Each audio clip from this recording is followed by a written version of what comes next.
Hello, mga beshi ko, and welcome back sa isa namang serye ng kabaklaan ko. Hoy! So for today's video, ay pupunta tayo sa beshi kong rakitera. Go!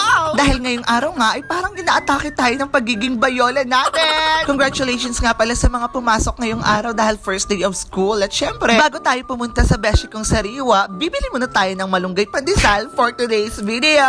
Dito tayo syempre bibili sa Ernest Hot Malunggay Pandesal with milk. Stop it! Alam niyo bang habang ini-edit ko ito ay pinag-iisipan ko kung itutuloy ko ba ito? I mean, itong pagbablog-vlog ko.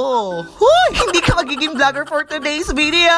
Pero wala kayong magagawa dahil itutuloy ko to sa ayaw at gusto nyo. Huy! Hindi ka magiging maldita for today's video. So ayan, at naabutan ko nga siya na kumakain dyan. At syempre, dahil kakagising na ng taon na ito, magkakape muna tayo at makikipagtsikahan sa beshi kong sariwa. Tuwing umaga kasi talaga ay pumupunta ako dito sa kanila at dito ako nagkakape. At syempre, dahil pink kay artist itong beshi natin, chika-chikahin natin siya at makikihiram muna tayo ng mga pang-makeup niya. Go! At ayan nga, syempre, nakialam na tayo ng mga pang-makeup niya. Go! Iba kasi talaga ang advantage na meron kang pink kay artist na friendship. Yung tipong masusolusyonan ng problema mo sa pagiging bayola mo.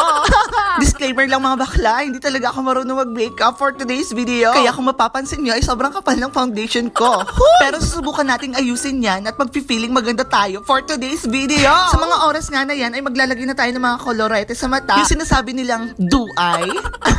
Habang ginagawa ko nga yan, ay narealize ko talaga na hindi pala talaga madali maging makeup artist. Yung tipong paano mo papagandahin yung client mo, diba? At anong foundation ang babagay sa balat niya. Kaya sa mga beshi natin dyang makeup artist, hello sa inyo dyan. Saludo ako sa inyo dahil binigyan kayo ng talent na ganyan. Yung talent na mapakikinabangan. At sa ilang minuto nga ng pagre-retoke ko sa aking mukha, ayan ang kinalabasan. Huy! Hindi ka magiging maganda for today's video.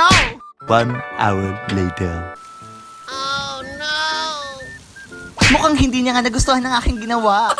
Mukhang hindi magandang sinyalis ito. Kaya ipapaubayan na lang natin sa ating mga makeup artists all over the world. Dahil alam ko, lahat tayo may iba't ibang talento na ibinigay ng ating poong may kapal. Yun lang. Bye!